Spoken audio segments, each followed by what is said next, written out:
Daniel, welcome back to the All Things Risk podcast. You are joining us from Abu Dhabi. I am joining from London.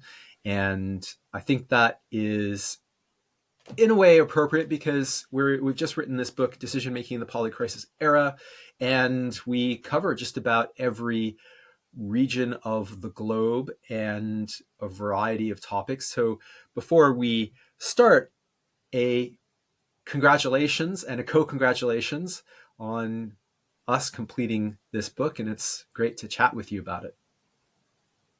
Likewise, Ben. Always a pleasure, and thanks for having me on the show. I imagine we'll be taking turns playing the host and the guest because we're both co-authors of this book. So I'm sure I'll have questions for you along the way. Yeah, I think this will be a fun conversation, and we can maybe begin by talking about what we mean by the Polycrisis era. So I'll ask you that because the book originated from you. You had the idea of writing it, and the Polycrisis era is something that we maybe are hearing a little bit more about. We're hearing this term polycrisis, but perhaps you could explain what we mean by polycrisis. People are going to hear a lot more about it as the years go on. Part of the reason I wanted to write this book is that I wanted to familiarize people with the term and also put it into context for what we're all experiencing today and likely to experience going forward. So the polycrisis first came into the vernacular maybe 20, 25 years ago, and it's become more popularized as of about 2016 when a European politician used it in a speech.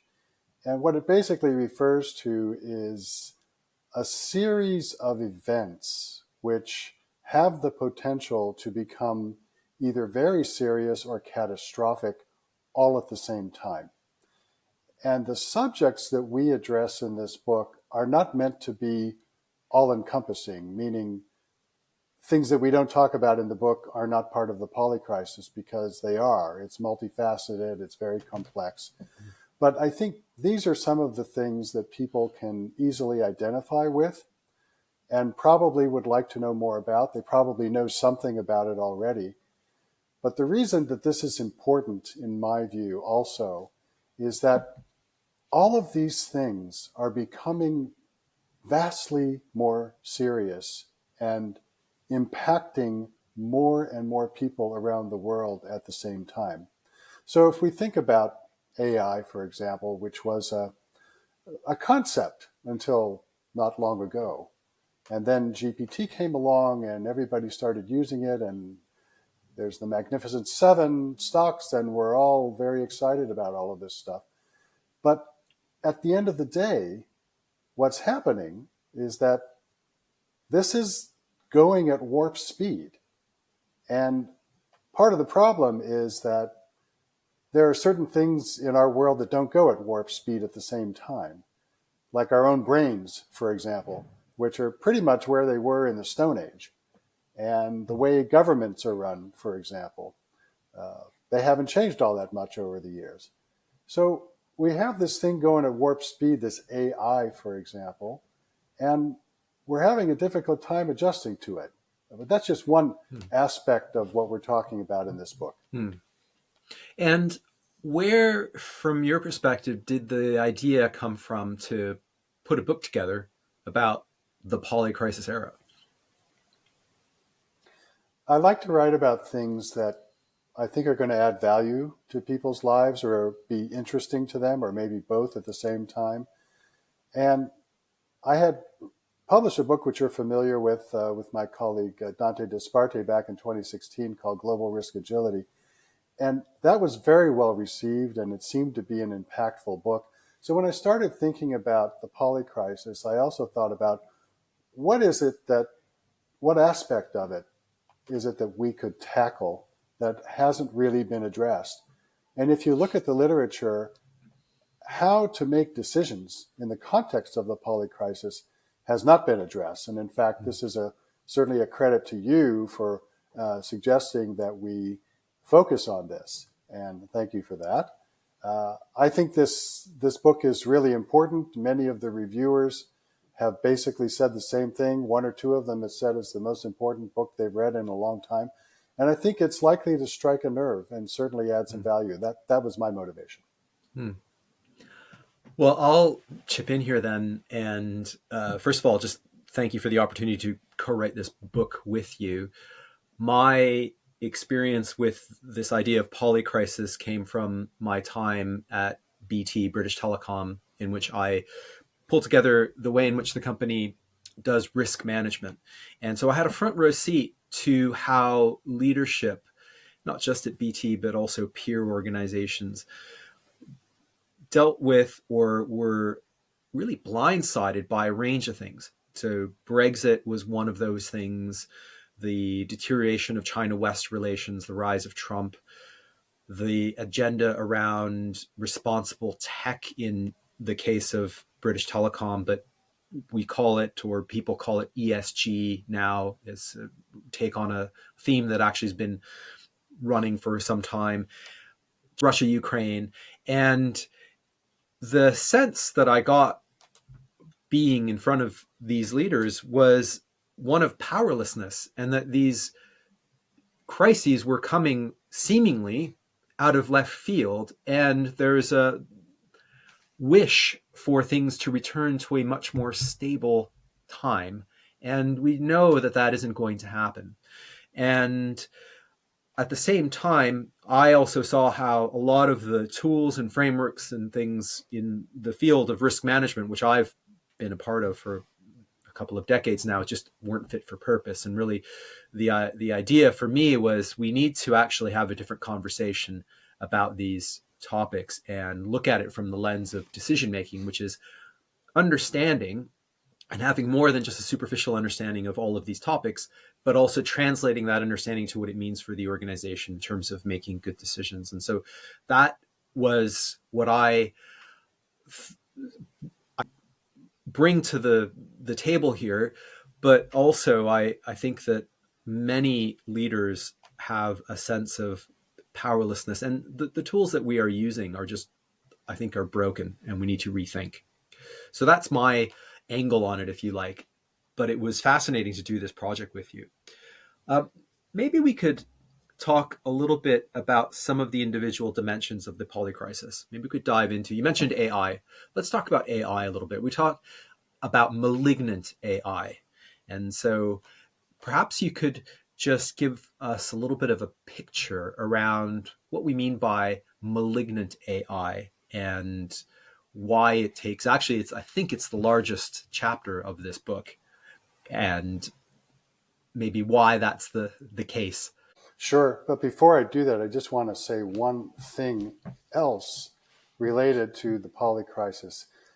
And that is that the existence of this polycrisis is forcing leaders, decision makers, risk managers, strategic planners to be maybe some things that they're not comfortable with, or maybe don't even feel qualified to be able to do. For example, you got to be part political scientist, part anthropologist, part sociologist in order to manage all of this successfully.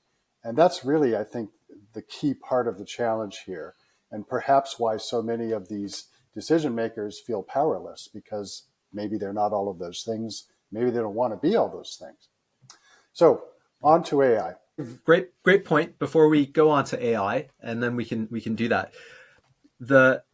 I think the classic response to these things is that we have leaders who outsource some of that thinking to experts, so, or a department, say it's the cybersecurity department or whomever, and that just isn't good enough. So there's almost a bit of a skill now that a leader needs to have, and that skill starts with understanding, which is why we've written 8 separate chapters on 8 topics of note, that you need to have a more than simply a superficial understanding of these things, but similarly understanding the limits of one's understanding. So at what point does that sort of run out and you need to integrate subject matter expertise? That takes decision making skills, because you need to be able to listen to what's out there, the sources of information, and then say, this is relevant, this is not, and apply it to the decision at hand.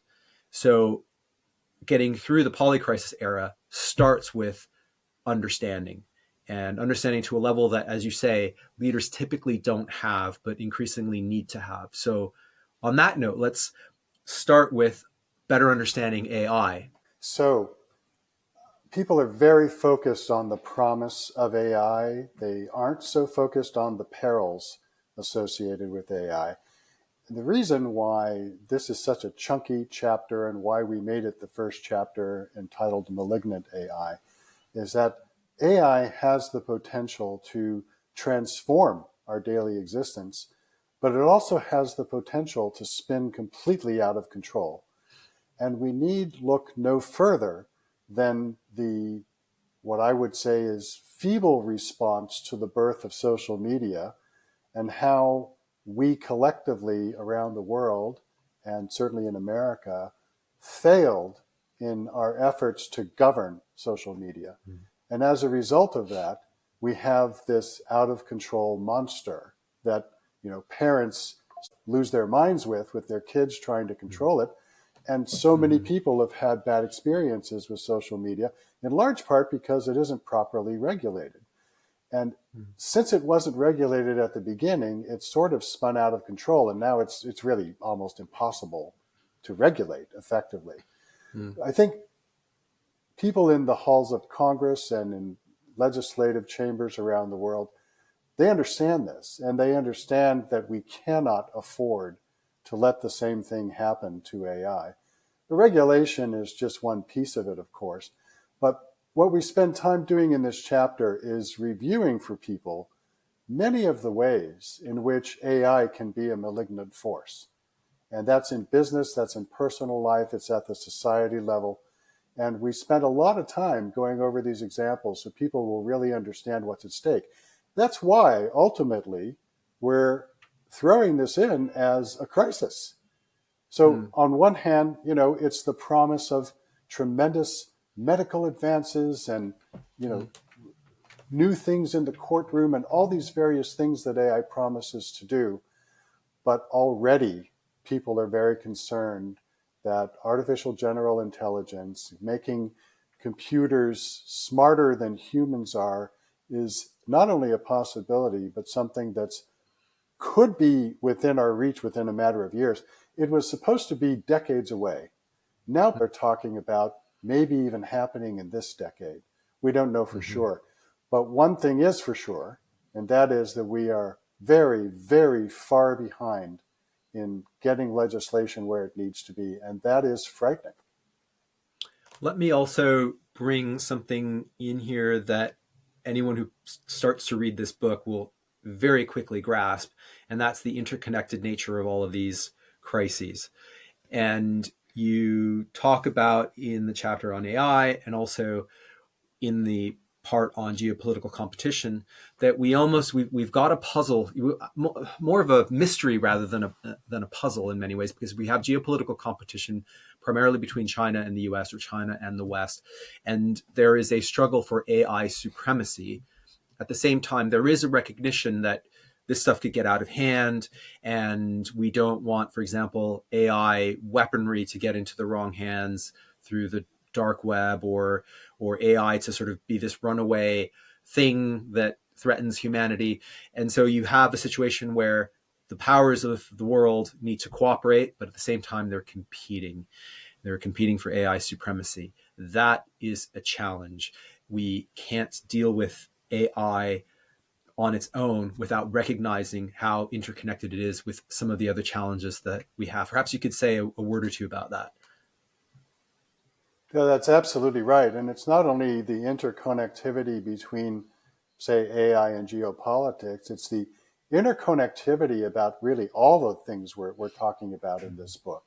It's how migration is linked to societal polarization, how poverty is in the mix, how terrorism comes into play. a whole host of things all at once. I think people fail to realize that not only are all these things connected, but that they have the ability, many of them, to spin out of control. Some of them already have, because we're not paying attention to them and we're not connecting the dots. And this is a big problem in legislative chambers because they have other priorities. They tend to be reactive. They're not thinking about what are we going to do for climate change. They're thinking about how do we put out the next fire in our budget. And until we get to the stage where we're much more proactive in thinking ahead about these things, we're going to have a problem. You know who's very good at doing that is China.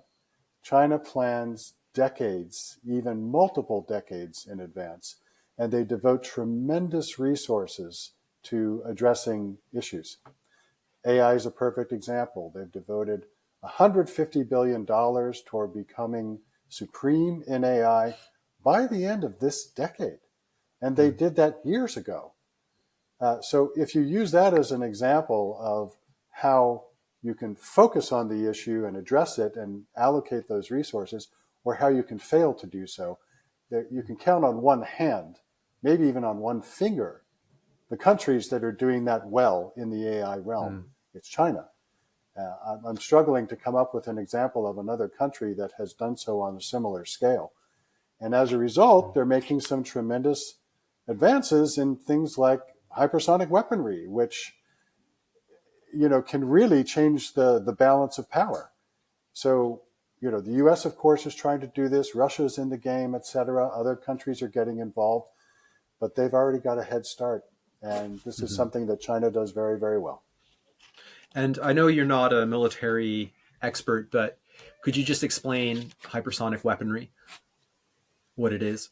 Hypersonic weaponry are weapons that travel at one or more times the speed of sound.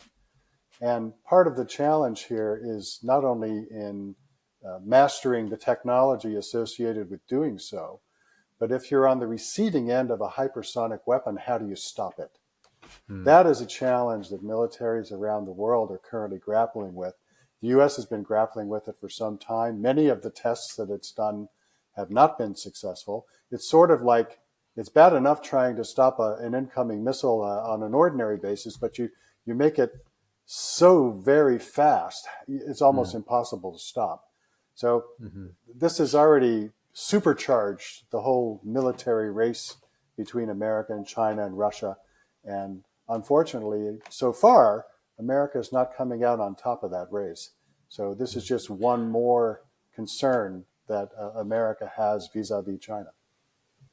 Yeah, and we also make a distinction in the book about the nature of these problems, right? They're complex and they're complicated problems. And the polycrisis era, the dimensions are what we call complex, in that there's so many variables that you can't possibly predict an outcome.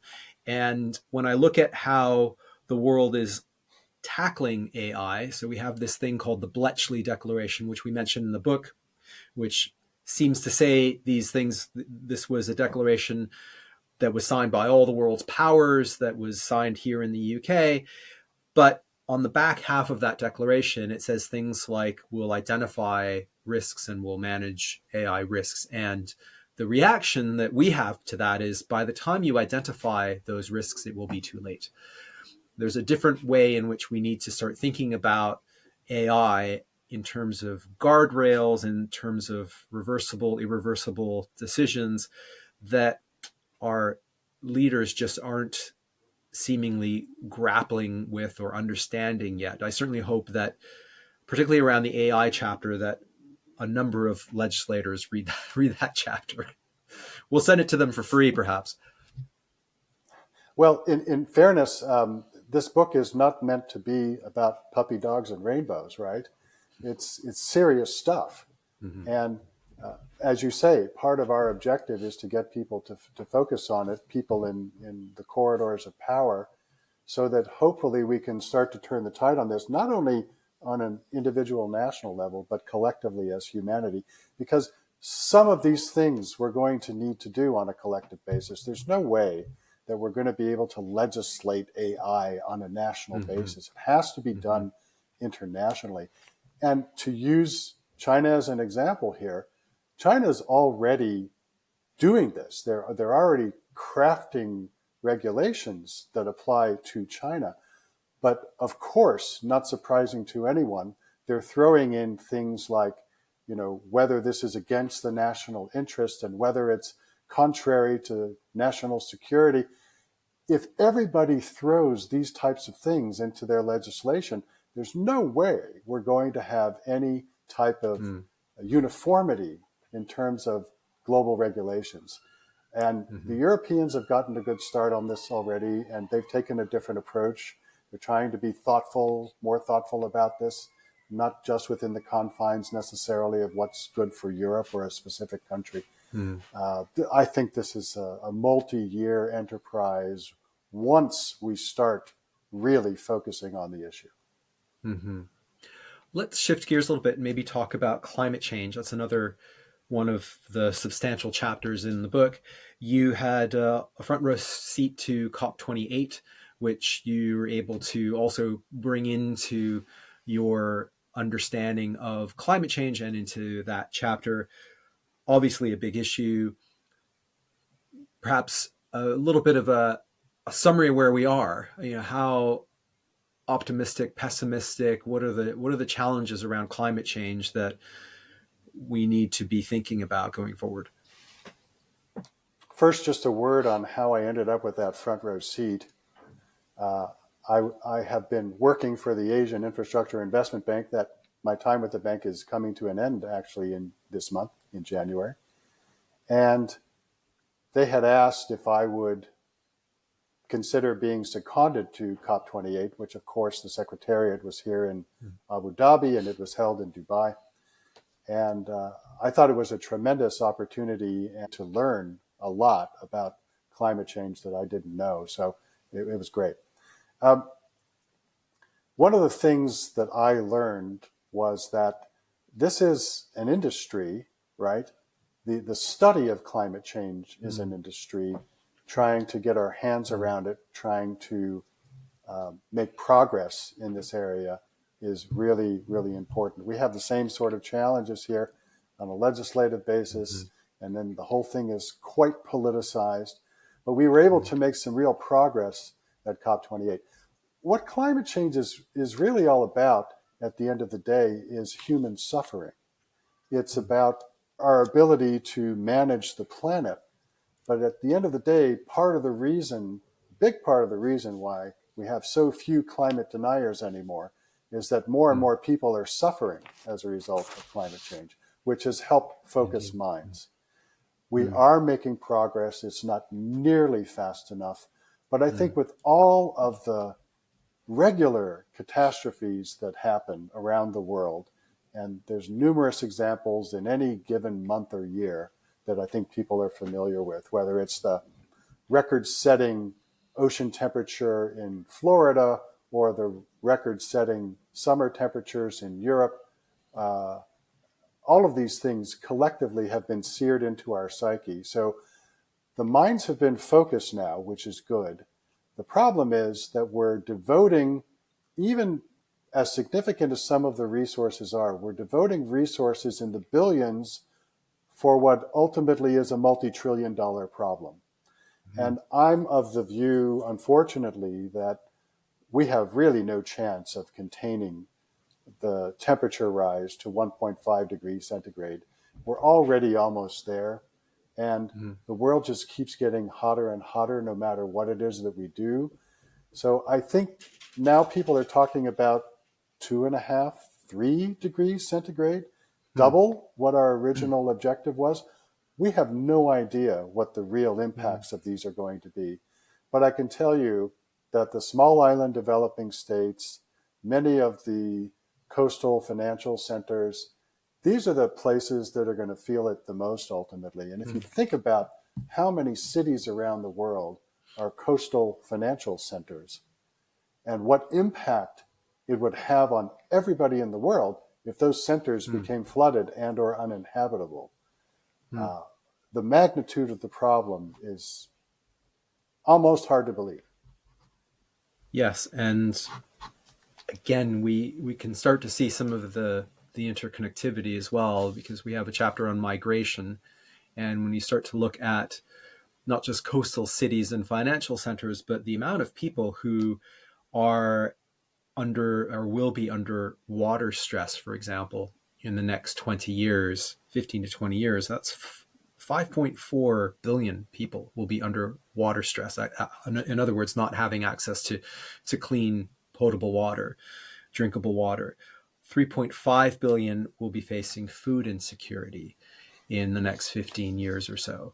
Those are the kinds of things that create mass migrations. Those are the kinds of things that put strain on relations between states and raises the prospect of violent conflict.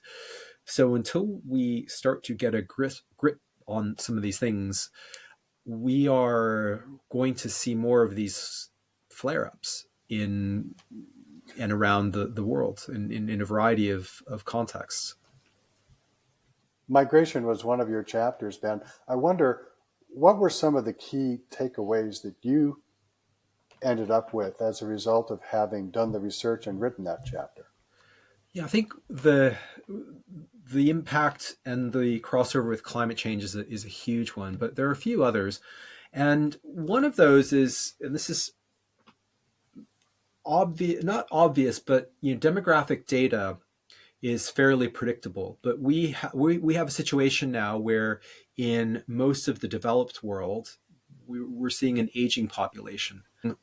And how those things are going to come together will be quite interesting. On the one hand, migration, people have migrated throughout time, and it is in many respects desirable. It's an engine of growth and development, but in the last decade, 2 decades, it's become quite a politically charged, almost political kryptonite.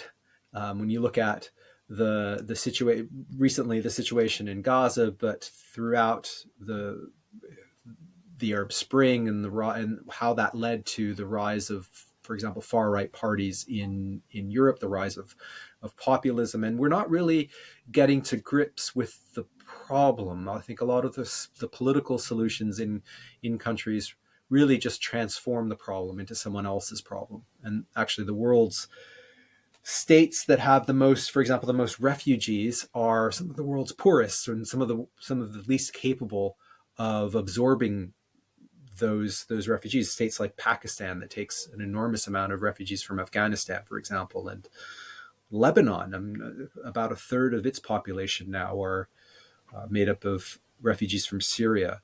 And that just isn't sustainable. That just creates more crises of other persuasions. So until we get to grips with the dimensions, we will be struggling with migration crises around the world, sadly. And of course, one of the things that's a new dimension with migration are climate migrants. We didn't Absolutely. really have much of that until pretty recently.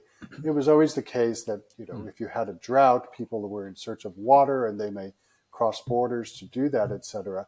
But it's taken on a whole new meaning now when we have vast swaths of the world which used to have water, which no longer do. And the reverse is also true. Uh, this is having a more and more profound impact on politics, as you say, and many countries don't really know how to address it.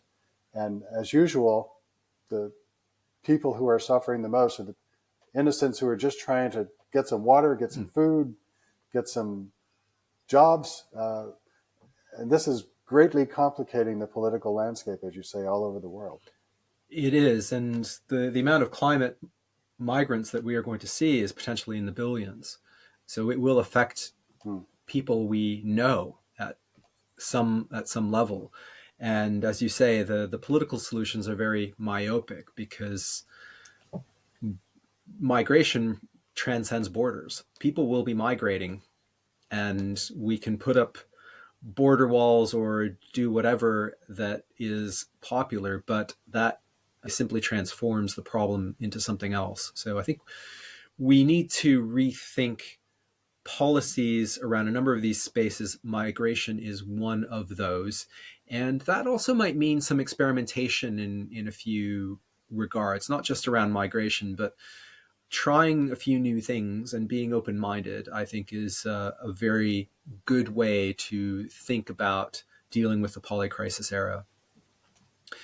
Perhaps we could So touch true. on another area, and that is the second biggest chapter of the book, and that's cyber security, virtual terror. We talk about virtual terror as a thing, and one might think that, we just talked about migration, and one might think, well, this has no connection. Perhaps this is one of these ones where there isn't a connection between cyber and migration, but actually there is, because when you think about things like food security, for instance, the food industry and the food supply chain is very vulnerable to virtual terror, and anything that poses an acute disruption to the food supply will precipitate a migration crisis. So there are interconnections between all of these things. It's just one of them.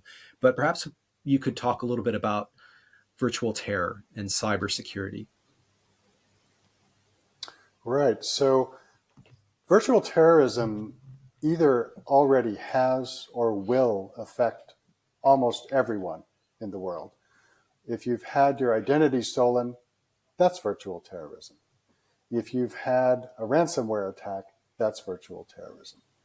If you're a business and you can't get things done because someone has hijacked an internet system and you can't function, that's also virtual terrorism.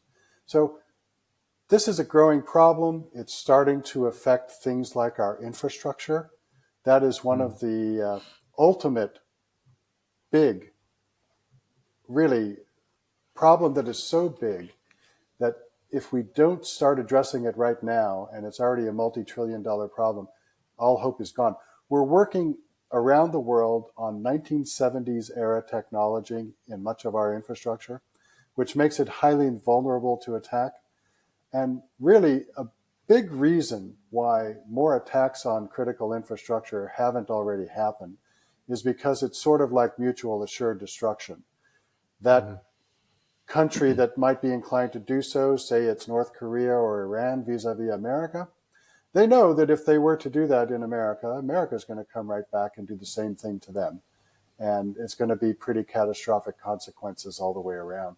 And yet that's one of those lingering threats that's always in the background.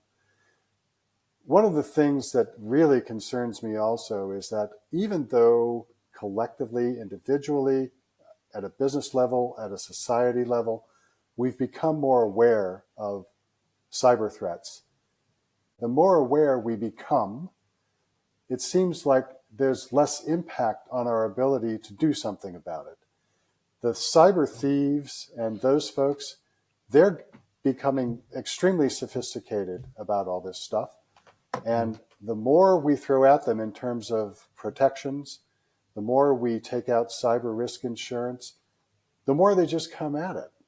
And I'm wondering where the tipping point is here, where suddenly there's going to be a crackdown on these cyber thieves. Collectively, again, this is one of those global solutions that needs to happen, although it happens so often on a sort of bilateral country basis. If the country where these attacks are emanating from is not willing to crack down on the people who are doing it, then what likelihood is there that we're ever going to get a handle on this problem? This is a big part of the issue, right? Is that there's such a disparity in terms of how countries are addressing this within their own borders. Now, businesses are doing a much better job than they used to be doing at addressing cybersecurity, and yet they have to spend more and more money in order to stay ahead of the curve. This is having more and more of a profound impact on their budgets, and that's affecting other things that they cannot do because they've got to devote more money to cyber. It's one of these intractable problems. And again, another reason why we decided to put this in as part of the Polycrisis. Yes, you mentioned the question of budgets, which is pretty fundamental. And this is also where I think it comes back to decision making, because a lot of the infrastructure that we have now, or increasingly, there, as you say, a lot of the infrastructure is from the 1970s. There is something in the nature of, there are trillions of dollars worth of investment that are needed around the world in infrastructure. Virtual infrastructure and physical infrastructure are becoming one and the same.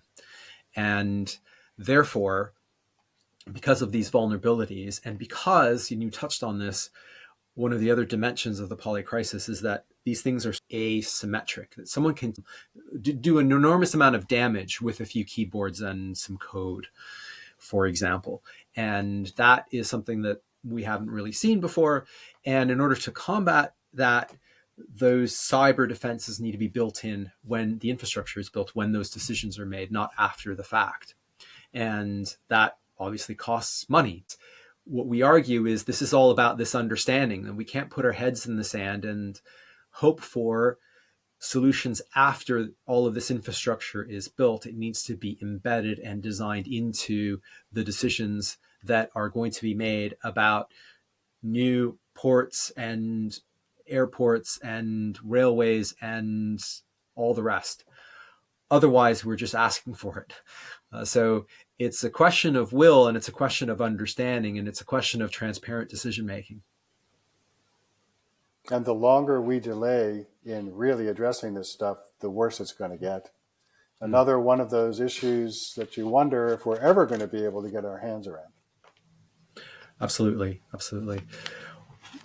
I'd like to talk a little bit about the question of societal polarization, and we have also a chapter about it covers poverty, inequality, and societal polarization. But I wanted to make the point about societal polarization in particular, and around misinformation, disinformation, because in 2024, some 2 billion people will be going to the polls. And you mentioned AI, and you mentioned not really coming to grips with social media. And we're seeing now, and we will see, all types of election interference and attempts to polarize societies using AI, particularly in this time of elections. There are not solutions, but there are proven methods to combat misinformation and disinformation. And we talk about some of those in the book, but the challenge is how to keep pace with the changing nature of these threats. These, in the past, it was maybe an article, maybe it was some sort of blogger. Now we can actually have speeches, videos of individuals that it's very hard to attribute to whether or not it's manufactured via AI. And this is an enormous challenge, particularly over the coming year, when we have so many people going to the polls. So I think it's another one where some new thinking is also required. We can't just legislate this stuff away. Window's pretty short to experiment, but we do need to do a few things differently. And maybe one of those things is starting to think like the enemy, if you like. So if you were to, this is the thing that's been proven to work against misinformation, is to show how misinformation works. I think it might be interesting to look at how AI can be used to disrupt elections. But the window is very, very short, and this is a very big year for democracy. I think it's worth adding, Ben, that if we think about poverty and societal polarization, these types of things, they've always existed, right?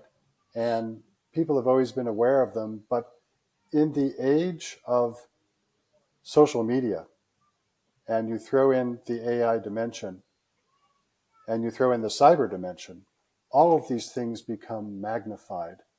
wherein it used to be the case, well, okay, you might have some election interference by this government in your election, but their ability to project their power was limited. Now, that ability is no longer limited. And we have a situation, even, for instance, in the presidential election in America this year, where AI has been thrown into the mix. So we don't actually know if what a candidate is portrayed as saying was actually what the candidate said, or it was manufactured by a computer. And people can't tell the difference. And if they can't tell the difference, and maybe they don't even know there is a difference, their opinions can be very easily swayed. And then if a candidate apparently says something related to a particular group or societal polarization more generally, that then has a dramatic impact on the election. And we saw a taste of this several years ago in America through election interference, and now it's being put on steroids. This is another dimension of the polycrisis which we don't necessarily focus on in the book, but it just shows, to our point, the unintended connectivity of all of these things with one another. Indeed, indeed.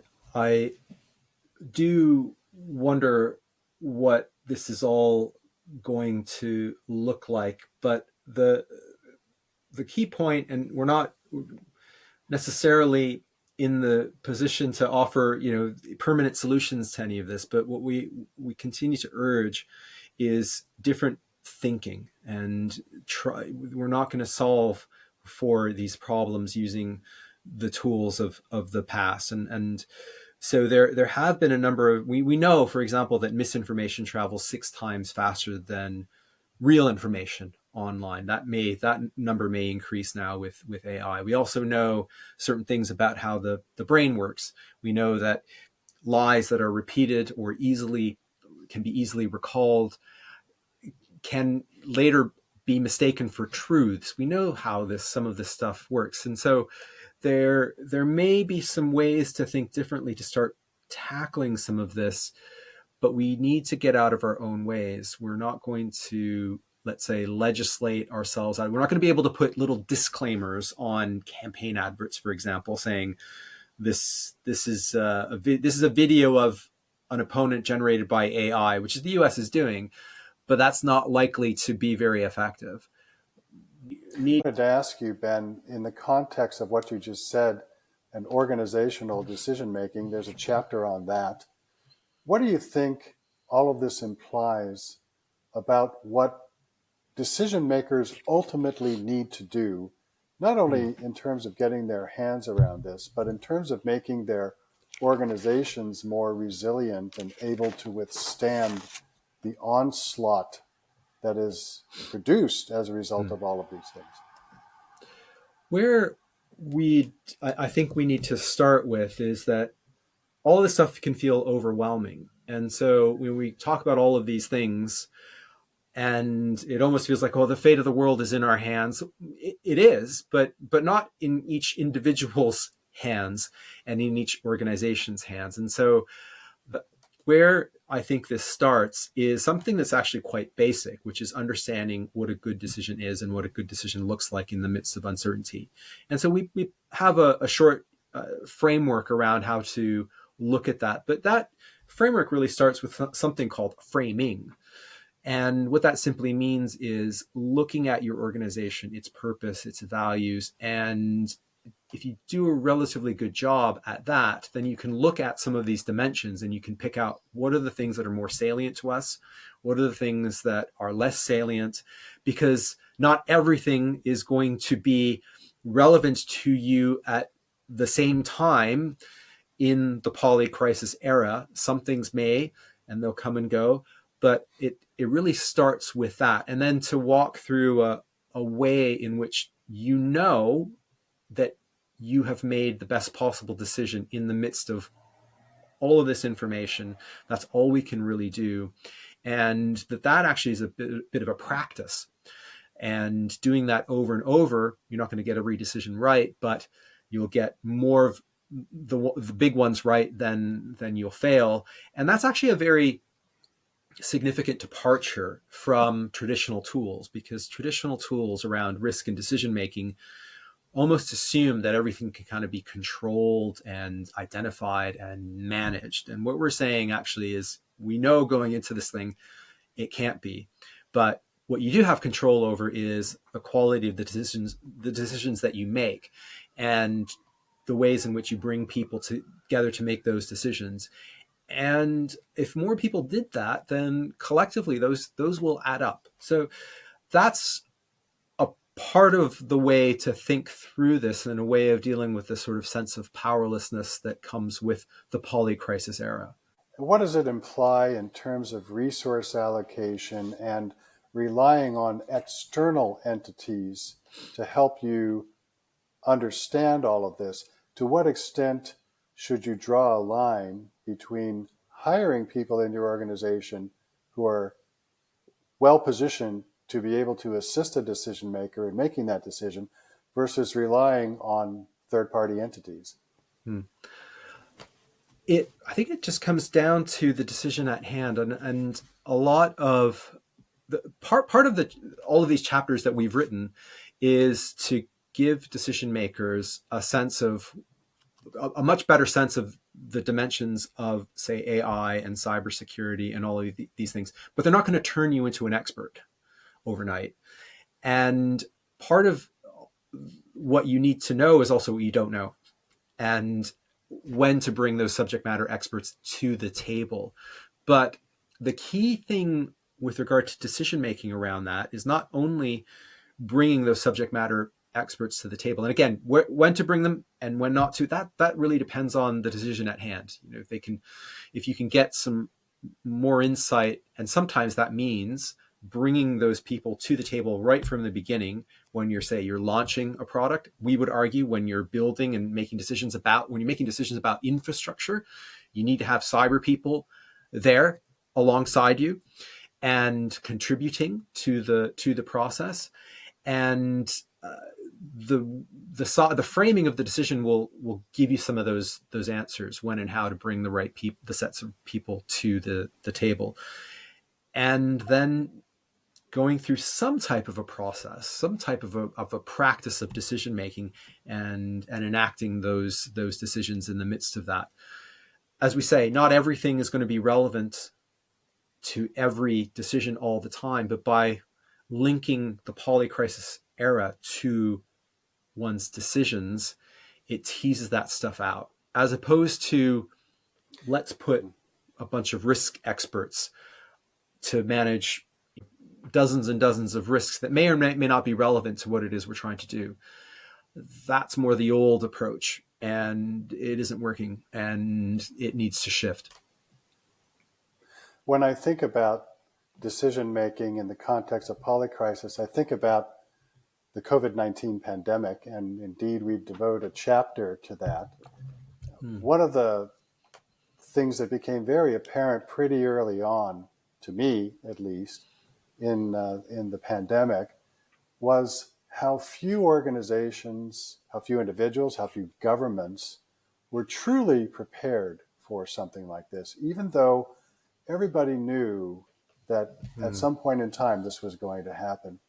And I do find myself wondering, in spite of everything everyone tried to do, how much has really changed, I wonder, in terms of how the average business and the average decision maker addresses the thought process associated with a pandemic, because that pandemic could happen again next year. In fact, we're still in a pandemic, and we have a new wave of COVID-19 that is blazing through the world. And I just find myself wondering how many lessons people have actually learned. And if they haven't learned lessons, what it will take to actually make a difference, so that, again, they're not reactive, but they're proactive. They're allocating resources. They're planning in their budget for something like this. My sense is that not that much has changed for the average decision maker in the average business. And if that is in fact the case, what does it say about what the future portends, for not only for pandemics, but for other aspects of the polycrisis going forward. I suspect you're right. One of the top risks in the UK government's national risk register in 2019 was pandemic, and the UK got its response pretty wrong, and there have been parliamentary inquiries about this, and that is that is the symptom, or it demonstrates the old way of thinking that somehow writing this down somewhere and not doing anything is a response, and it's not. I think the way forward for anyone who's listening to this is actually thinking differently is a source of competitive advantage. Being able to move through this era by being prepared, by integrating some of this thinking into one's decision making, will allow those organizations to take advantage of new opportunities, to be more resilient, and to be more successful. Again, that starts with understanding. And so if I was a decision maker, or I was working in a large organization where complex decisions are made, I would certainly read a copy of our book, but then start to think about how decision making works in the organization and how to do it a little bit more. Start with a big decision, one decision, start with one process, but start to think differently about how to make those decisions. And I think one might find that there are a range of activities that organizations do that aren't really that helpful, and maybe discard those and put more time, energy, and resource into making good decisions in the way that we talk about in the book, with the knowledge that we bring in the book. Agreed. I think we've covered an awful lot of ground. There are a range of things. I mean, it's a lengthy book, so we obviously couldn't cover everything. But were there any aspects of decision making in the polycrisis era that you think we didn't have time to cover adequately and might be worth a mention here? I just wanted to mention perhaps the chapter on geopolitical upheaval. It seems like every day and every week, every month now, we're having new crises to address on the global stage. The latest one being today, in fact, was the election in Taiwan, and it didn't go the way Beijing wanted. And so people are now wondering, well, what is the next step here? I think the thing that stands out to me about where we are globally with geopolitical upheaval is that just like AI is moving at warp speed, it seems like the crises in the geopolitical arena, they're also moving at warp speed. Ukraine, Gaza, Taiwan, Yemen. Oh my. And this is the first month of the year. So I think this is going to be a highly consequential year in geopolitics. I don't think there's any doubt about it. And I can tell you also, having lived in the United Arab Emirates for the last year, I've been acutely aware since October of what the potential implications are for this region of the unfortunate events in Israel and Gaza. And I'm thinking now that while I was looking at this from a distance and thinking this is not on my doorstep, it certainly is getting closer to being on the doorstep of people who are living elsewhere in the Middle East. And if that were to happen, I would suggest that we've got more of a global conflagration on our hands. The same could certainly be said with Taiwan, although nobody really thinks that's going to become an issue in the extremely near term. Who knows? I'd say this is the most consequential moment that we're at geopolitically since the end of the Second World War.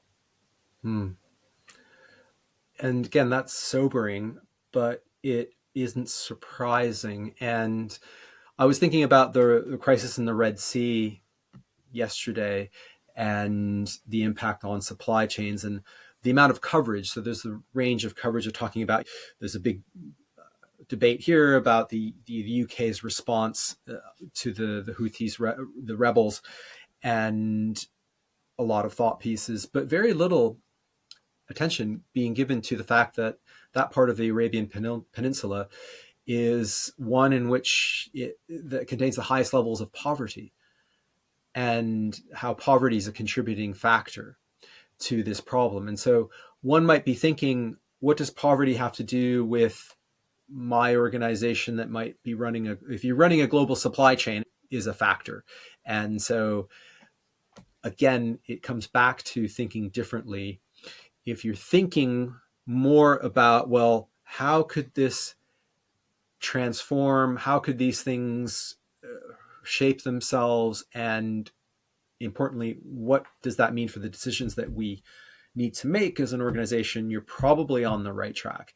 If you are thinking, well, let's just wait for things to calm down a little bit, then you are on the wrong track. And I'm not singling out any particular listeners, but they might recognize that in colleagues or in the way in which their organization functions. And so we would urge people to think differently, because we aren't going back to a more quote unquote stable time. No, we are not. Certainly no time soon. I wanted to make one other observation related to geopolitics, and that is the commonality that we find in Hamas and in the Houthis in terms of their willingness to challenge a bigger power, and that doesn't seem to affect their thought process. They know that if Hamas challenges Israel, if the Houthis challenge collective powers who want to govern the flow of traffic in the Red Sea, they know that it's not going to be a good ending for them, but it doesn't seem to prevent them from acting. And this is also a very interesting component, because in geopolitical strategy, one always assumes that there's some element of rationality involved. And at the moment, it doesn't seem like there's a lot of rationality involved in some of the decision making that's going on the part of their leadership. They have some sort of a bigger ideological objective, and that seems to trump all of the other aspects of their actions. I find that quite interesting. It is interesting, and we've talked about this before, about why there actually aren't more conflicts than the ones that we see. But to bring the poverty dimension into this, and there is probably about 1 billion people around the world that are still living in poverty and will continue to do so in spite of all of the advancements, economic advancements, technological advancements that we have. And that source of desperation creates a wonderful recruiting ground for ideologues.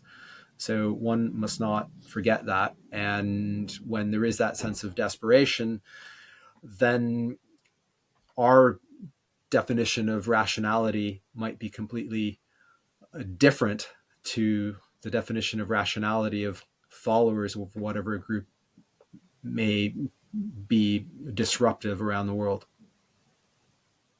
I would make one other point, and that is that a lot of the old assumptions and a lot of the old rules that used to govern the way geopolitics works, they're just being thrown out the window. And if we're going to rely on the way things used to be and assume that history is going to be the teacher that it used to be, I think we're going to be disappointed, because history is being rewritten and we're all living through it. And I think the historians are going to look back at this period and say, wow, what an incredible period of change. So dynamic, so unpredictable.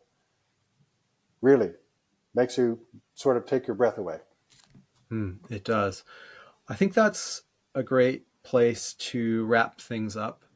So on that, I also just wanted to thank you for the opportunity to write this book with you. It's been a great process, and it's been lots of fun. It's been very enlightening. Some of it's been, frankly, worrying, because we are dealing with quite a wide variety of troubling subject matter. But I just wanted to thank you for the opportunity to do this with you. And Ben, it's been a real pleasure co-authoring this book with you. You brought a a lot of new thinking, fresh thinking, and a new dimension into this topic for me. So thank you. So on that note, we'll wrap up and mention that you can get the book on Amazon on Kindle. It's available in print, softcover, and Kindle, and there will be an audio version as well coming in a few months. Thank you, Daniel. Pleasure, fascinating conversation as well. And enjoy the rest of your time at the AIIB, and we shall hopefully see you in person at some point. Thank you, Ben. I look forward to that. Bye for now.